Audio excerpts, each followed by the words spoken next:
Good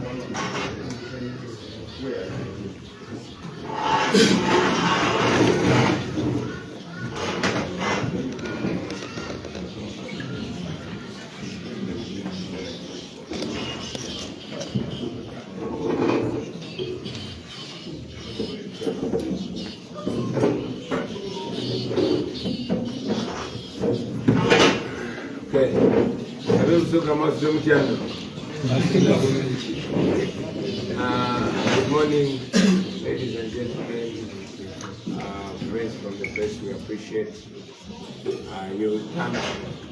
Now, this morning, we wanted to give you a brief recap of our first phase of Busoga tour and also express some concerns. First of all, we appreciate all of you friends from the press for covering our travel, for covering our first phase of the campaign. Ever since we launched our manifesto, and we continue to traverse our various areas in Busoga. We appreciate you working under stress, especially those that are streaming live, because we have been informed that there are jammers moving in police cars, trying to ensure that they sabotage and frustrate our communication to the outside world. But we appreciate those of you that have gone on to record, and then when there's better network, post your recordings. But even those of you that have maneuvered around that blockade to ensure that our message goes far and wide. We appreciate you. We appreciate the fellow leaders, especially the leaders in Busoga. Thank you very much for standing firm, for preparing well, and for continuing to give us a good and big face.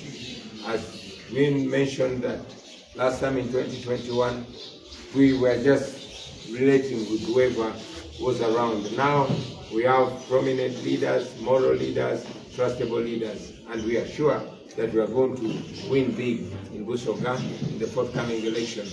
We also want to thank the foot soldiers, the leaders from Kampala, and the members for keeping the discipline and adhering by our values. We thank the people of Busoga for welcoming us massively, for showing us support, and for promising us to be agents wherever we've been, because that is what we've been asking them to do. I also appreciate my family in Busoga for the blessing and good welcome. Now, many of you have seen that we've been blocked from using the main road by the police. It is unfair, it is illegal, it is a sign of cowardice. But again, that continues to personify the regime. We are blocked from using the main roads and going through the townships. However, that was an advantage in one way or another, because it gave us opportunity to once again see firsthand and show the world firsthand the reality in Busoga, the sickening poverty, the dead infrastructure, the dangerous roads that have turned into death traps, the dilapidated schools, the broken down healthcare system in the deep of Busoga. So while they wanted to push us off the main roads and ensure that they take so much of our time where we are supposed to travel for 20 minutes, we end up traveling for hours, 2-3 hours. But ultimately, it has given the world and the nation a clear and in-depth picture of Busoga. Those are the things that we've been promising the people of Busoga to address, and we promise we shall deal with them. You've also seen the bias and the one-sidedness of not just the police or the military, but also the Electoral Commission. The Electoral Commission continues to be silent when we are harassed, when we are blocked from campaigning. Yesterday, we were supposed to campaign in Iganga municipality. That is where 2 presidential candidates have been already. But we were rudely told that other candidates would be allowed to campaign in the municipality and we would not be allowed. And indeed, the road was closed on us. We were not able to campaign in Iganga, but we promised the people of Iganga that we shall come back and talk to them physically. We refuse to be involved in altercation with police. We refuse to be used in order to make violence upon us because they want to provoke us into violence so they can get justification to brutalize our people. We refuse that. We are non-violent. We are going to run this campaign on morality and on adherence with the law. And we are going to expose all illegality and impunity by the police. So today we continue with today we conclude our first phase in Busoga. We're going to Namaingo and Bujiri.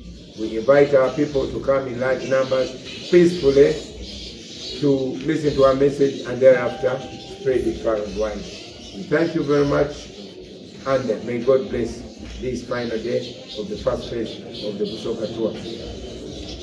Bana tusangaire ino, tubebaza ino, mwena abanamawulire, neba komedi baife, na irara abakulembeze abomu Busoga. Mwebale ino mwebalire irara, okutuwa ekifaananyi ekirungi, n'okuteekateeka nga bwe mulibona abantu ba Busoga abaviireyo mu bungi, ne batwaniriza, ne batwoleka obuwagizi. Aye waire nga wabayewo obuzibu poliisi etulebere okukozesa engira enene. Batusindika mu dipanya, batusindika mu byalo. Waire batukola batyo batumalira obwire, kituyambye kuba kisobozeseza bona na irara abakamera okwoleka ensi yona yona obwavu obuli mu Busoga, enjira embi ediri mu Busoga, okunigirizibwa okuli mu Busoga, amasomero agamenesemenese, amalwaliro n'ebindi byona byona basobole okubibona. Mubone mwena obutali bwenkanya obwa poliisi n'obwakakiiko ak'ebyokulonda. Wairekaako banti okulonda kwena kuba free and fair. Aye mwabwene nti bakandidate abandi babiri babaire ebo okampaininga mu Busoga municipality. Mu Iganga municipality, sorry. Aye ife batuzibira enjira twalemesebwa okujjayo. Twayikiriziganya nti titwida kulwana na poliisi oba kuyombagana nabo. Aye tubatunuze mu kamera toleka ensi obutali bwenkanya. Twaba promisinze abantu beiganga nti tujja komawo tukole campaign tukube rally mu Iganga municipality nga aba presidential candidates bona abalala. Olwaleero tulija Namaingo na Bujiri. Tubeeta mwena mwide muliro baka bwaife memale mubongereyo eri ensi yona yona. Tubebaza ino tubebaza irara olwa byona bimukoze, especially ba foot soldiers ne ba members bona adolescence discipline n'empisa daifwe. Mwebale ino mwebalire irara. Yeah. Just 3 questions. Sure. Everybody bisatu.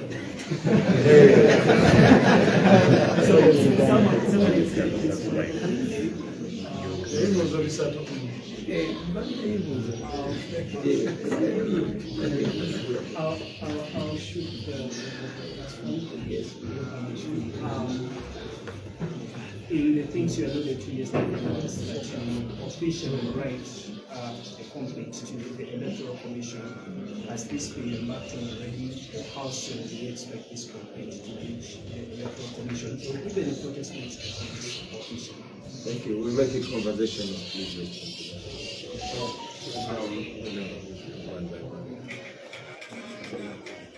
We saw that in the last election, you faced the same challenges. At some point, you had to break the campaign and go make a formal complaint at the EC physically. Is this something that you're thinking about, especially if you're thinking about favoritism and anti-favoritism that's happening? Final question. Nayanzanyo, President, tuze tulaba entambula zo nyingi nga bagezaako okutangira okuyita ku nguudo ennamu oba mu bibuga obaolyawo ebya cities ezimu. Kino kigenderere oba nammwe mukinamu omukono nga neyanziza baleeta abateesi bakola n'ebisoga wano President, gakalima bwakatandika butandike single Nayagana, the same challenges, campaign is going to like that, suspending like was suspended the Yaganga. Okay. Maybe.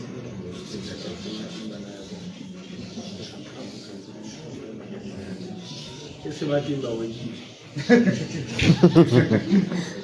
President Kandiaga document singa katika kebyokulonda kanasigala kakuseteese ensonga efaanana nga bannakibiina n'abamuzaako. Okay, so I think I can respond to one question about Iganga. So yesterday you people saw the police statement which claimed that we rejected the road they had given us, and it was completely false, because what the police said was that they did not want us to campaign in Iganga municipality. That was their position. They reached the point of claiming that we wanted to ban Iganga. You can imagine the shamelessness. I was there in the morning, we engaged with the RPC, we called Kampala, we called Mr. Evakam of the Electoral Commission, we engaged everyone. But the police said they did not want us to be in the municipality because of the numbers. Tried to get other venues within Iganga municipality, and they intimidated venue owners of all those other places. We would go to all the places we went to, they claimed that they needed to get police clearance first, and the police refused to give that. Until we got Kekelewe Memorial Grounds at Oxford High School, which is a very, very good place if you guys can go and see it. But the problem is, it was in the municipality. So they blocked it. We then tried to use the railway grounds. Again, they said you cannot operate from there. Where other candidates have been, you've seen some other candidates even pass through the main roads in Iganga and all that. So the blockade yesterday was really just about them insisting that you cannot use Iganga municipality. But even the alternative venue they gave us, which was in Chiguru North constituency, as you could see, they wanted us to use a very, very long route, which would take about 3-4 hours to reach that place. Meaning that we would reach there at around 5 or 6 p.m. when we are not able to communicate to our people, to have enough speeches, etc., etc. And that is what has come of these long routes they force us onto. You've seen that all our rallies, we have to rally. The law says you must finish by 6 p.m. But you've seen us sometimes get to those venues at around 5:30 p.m. How on earth are you expected to do a rally and finish it just within 30 minutes? So that is what they are trying to do, to block us and all that. So ensonga ya Iganga okugidamu nti bano abantu olw'obutiitiizi batuganye okugenda mu Iganga municipality. Abalala bonna bwe bakampeyingira, era gyo twabachallenges ne tugamba Museveni bw'abaze mu Iganga naye mugenda kugamba nti tagenda kukampeyingira mu Iganga municipality. Olwedde bakandidates babiri bakampeyinga municipality. Ffe batugambe temulina campaigninga municipality kubanga tulina abawagizi bangi. Balinga bagamba nti ogwo musango okubeera n'abawagizi bangi. Tuba engaginze gyo amacha gonna mulabe nga twogera nabo. Mulabe n'omukolo president gwabadde agendako ku macha basoose kumugaana nga tulina okusooka kukola consultations up to the highest level. So basazeewo nti tetulina kubanga nalabye police statement nga bakleminga nti wetubadde tufa abaganye ekubo lye badde batuwadde. So nga bo kennyini batugambe mu municipality tetuba campaigningamu mbu tulina okugenda ewala mu Kigulu North constituency kye tubadde tuganye. Naye era ne batadde ebyuma ne bakola kibyonna byonna, era ne batulemesa okutambula mu route ebadde esobola otutuusaayo mu dakiika nga 3, ne baagala tukozese ekkubo erisobola otutuusaayo mu ssaawa nga 3 oba 4. Kyetuganye ne tugamba bano abantu intention yaabwe yakutulemesa. Muze mulaba ng'ebiseera ebimu tutuuka ku campaign rallies zaffe ssaawa 11 dakiika 4 dakiika 3 olwaga amakubo ge batuyisaamu. Kati ng'olunaku lwajja okutuuka Mayuge, mulabe tubadde namu abamawulire tutuute essaawa nga 3. So nga singa tukozeseza main road tubadde macha genda kubeerayo kubanga mulabe ebituusewo olunaku lwajjo, ate leero weekend naye ku Monday ku macha protest letter egenda kubeerayo ne police copy. Twagala bategeeze waliwo ebitundu NUP wetalina campaigninga ng'ebiine ebirala bisibikirizibwa campaigningayo, kubanga buli constituency kiri kuffe okusalawo wawe twagala campaigninga. So si bo okugamba nti fe aba NUP tudictate nze obululu mugende munoonyeze mu constituency gindi. Presidential candidate yasalawo nti kati leero njagala kwogera n'abakulembeze mu kitundu kino.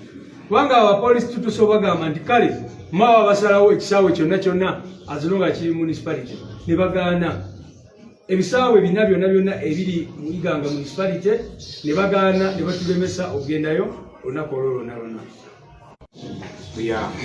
Bukungu, right? Yes.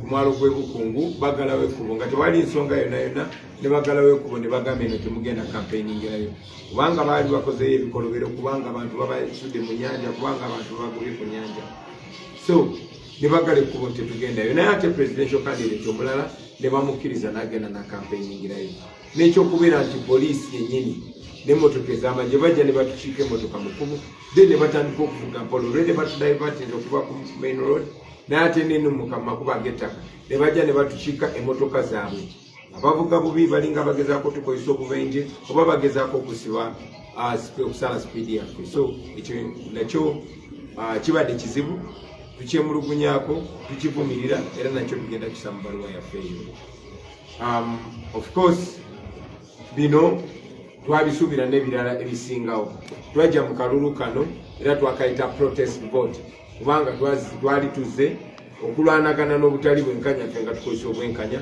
okulwanagana n'obulimba nga ffe tukozesa amazima okulwanagana n'obumenyi bw'amateeka ffe nga tukozesa amateeka kyetuva tukunga bannayuganda okwenyigira mu mbeera eno eya protest vote gyetugenda okuba nga tubanyonyola nga tugenda maaso ne campaign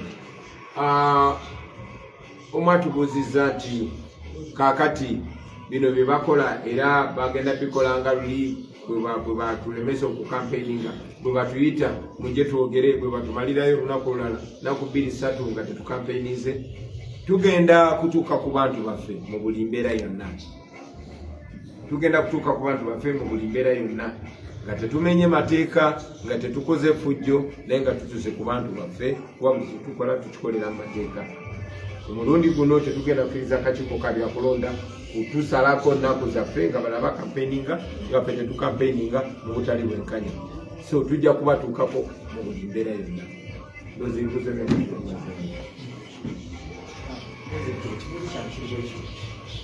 kulonda kuli twalaba chairman w'akakiiko by'okulonda mwenyewe naye yakyaliwo olwo ebintu ebyakutuukako yagamba ye talina tv we oluno tukatusuubire nga yafuna tv okwemulugunya kwamu mwateesebwa ekintu ekyo yafuna tv ekimwendo well nkakasa kumambya abakama kulwa ofiisi ye alina okuba yafuna tv alina okuba ne ku simu ye kutuukako amawulire era alaba byonna ebigenda maaso ekyongera tukakasa nti yafuna tv era alaba byonna ebigenda maaso yakubirako sekretary general waffe essimu ng'amugamba lwaki tuvuga n'abantu bangi mu kkubo lwaki tubeera ne konvoyi era nkakasa tv eyo n'essimu eyo yamulaga nga mwami Museveni apaakinze mu kkubo nga basibye emmotoka zonna nga mwe bali mukolera campaign kakasa ebyo byonna byonna abiraba nkakasa bwatugamba nti tutambula n'abantu bangi kakasa alaba processions eza NRM tukakasa ebyo byonna byonna abiraba era tulinze okulaba kyakolawo ne bannayuganda balinze okulaba kyakolawo mwebale nnyo mwebalire